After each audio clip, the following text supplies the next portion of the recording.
Please.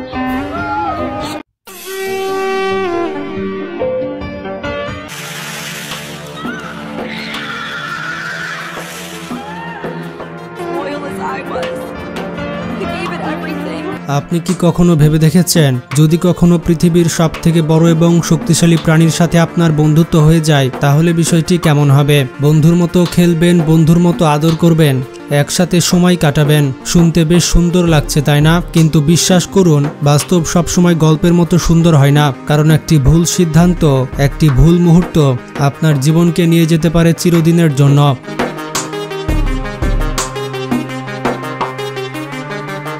আজ আপনাদেরকে শোনাবো জেসিকার গল্প, এক তরুণী যিনি প্রাণীদের প্রতি ভালোবাসা থেকে নিজের জীবনকে উৎসর্গ করে দিয়েছিলেন।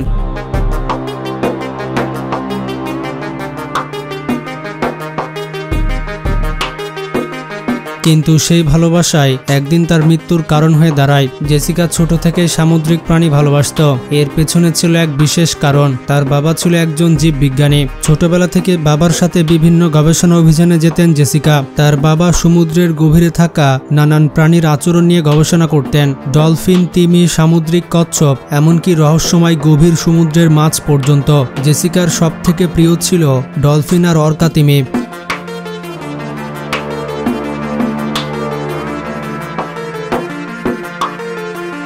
দীর্ঘদিন তাদের সংস্পর্শে থাকার ফলে তিনি শিখে ফেলেছিলেন তাদের চোখের ভাষা, শরীরের ভাষা, এমনকি মনের অবস্থা পর্যন্ত বুঝে নেবার কৌশল পর্যন্ত।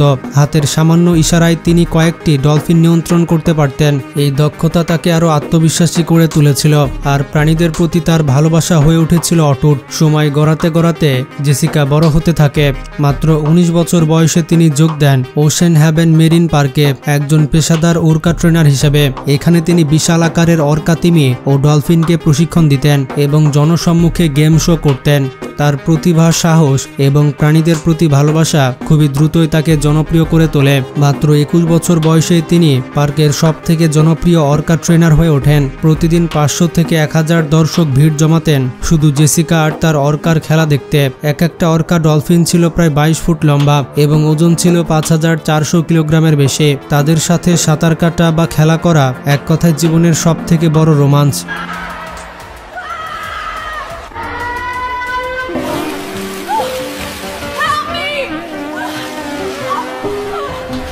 সেদিন সবকিছু ঠিকঠাকই চলছিল, কিন্তু সেই কালো দিন হঠাৎ করে এসে গেল। একদিন শো চলাকালীন সময়ে জেসিকা টের পেলেন তার প্রিয় অর্কা অস্বাভাবিক আচরণ করছে। কখনো এদিক ওদিক ছটফট করছে, কখনো বা পানিতে অদ্ভুতভাবে ডুব দিচ্ছে। তিনি বুঝতে পারলেন কিছু একটা সমস্যা হয়েছে, কিন্তু দর্শকদের আনন্দ নষ্ট না করতে তিনি শো চালিয়ে যাওয়ার সিদ্ধান্ত গ্রহণ করলেন। মনে করেছিলেন দীর্ঘ 10 বছরের অভিজ্ঞতা দিয়ে তিনি সম্পূর্ণ পরিস্থিতি সামলে ফেলবেন, কিন্তু সেই সিদ্ধান্তই তার জীবনের সবথেকে বড় ভুল ছিল। হঠাৎ করে বিশাল অর্কা তিমিটি তার দিকে ঝাঁপিয়ে পড়ে। গ্যালারিতে বসা দর্শকরা ভেবেছিলেন এটি হয়তো শো এর অংশ, কিন্তু বাস্তবটা ছিল অনেক ভয়ঙ্কর। মুহূর্তের মধ্যে অর্কা তাকে শক্তভাবে ধরে ফেলে এবং এমন একটি আক্রমণ করে যেখান থেকে আর ফিরে আসা সম্ভব ছিল না। নিরাপত্তা কর্মীরা প্রাণপণে চেষ্টা করলেও ততক্ষণে অনেকটা দেরি হয়ে গিয়েছে।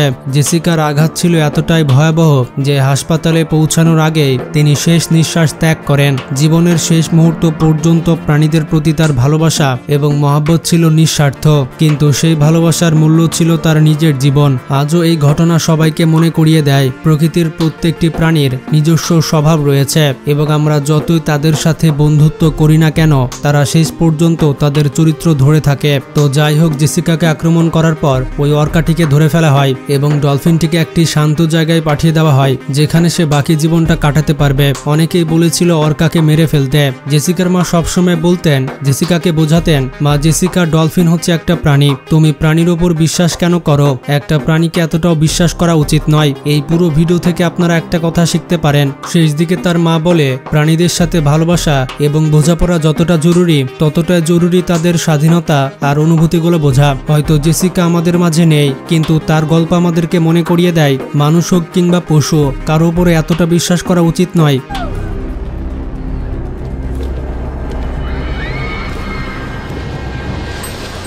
সবসময় একটু সতর্ক থাকাই ভালো। ভিডিওটি বেশি বেশি শেয়ার করে সবাইকে জানিয়ে দিন। ভালো থাকবেন, টেক কেয়ার।